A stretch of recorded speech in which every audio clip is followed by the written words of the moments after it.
Good morning. আহি পালোঁ বৰপেটা। এয়া চাওক বৰপেটা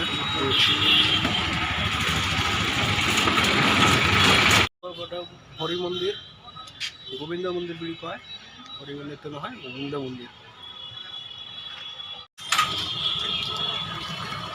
কিমান দিনৰ পুৰণা মন্দিৰ এইটো মই নাজানো, অভিজ্ঞতা নাই। এয়া চাওক কি ধুনীয়া মন্দিৰ। আহিব চাব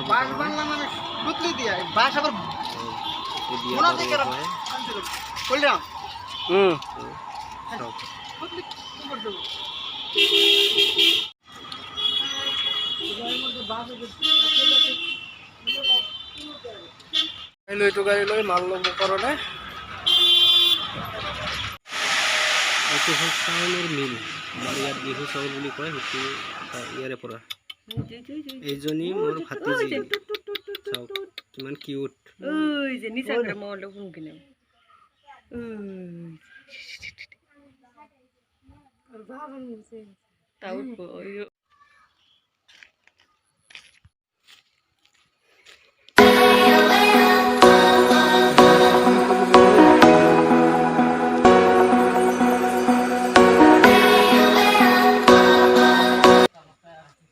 আজি ৰাধা অষ্টমী, সেইকাৰণে পেপাৰ চেপাৰ লগাইছোঁ। যদি বৰষুণ আহে তেতিয়াহ'লে ক'ত বহিব মানুহবিলাক, তো সেইকাৰণে আমি পেপাৰ দি আছোঁ ওপৰেদি।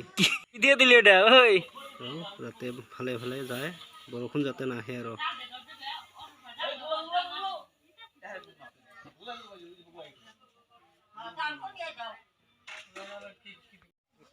আজি এতিয়া অলপ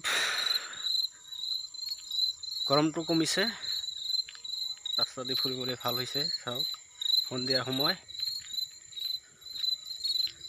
কি মজা লাগি আছে।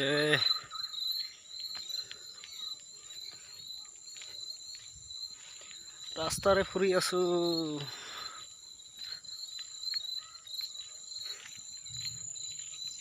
অলপ পাছত যাম ৰাধা অষ্টমীত, আপোনালোকক দেখাম, চাব পাৰিব। এইটো হ'ল ৰাতি আমাৰ বিষ্ণুপুৰ বজাৰ।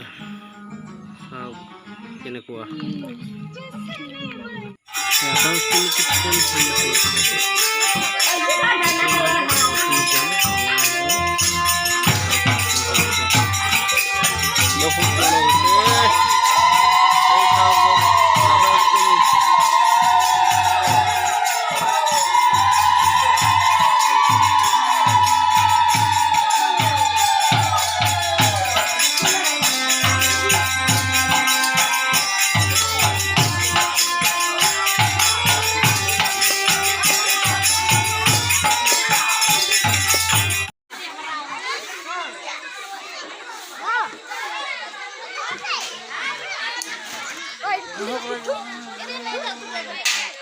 কালি ৰাধা অষ্টমী গেল, আজি খিচুৰি দি আছে, ইফালে কাহিও দি আছে।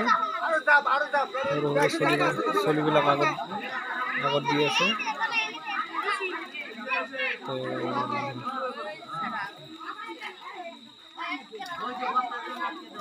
ইফালে বহুত মানুহ বহিও আছে আৰু।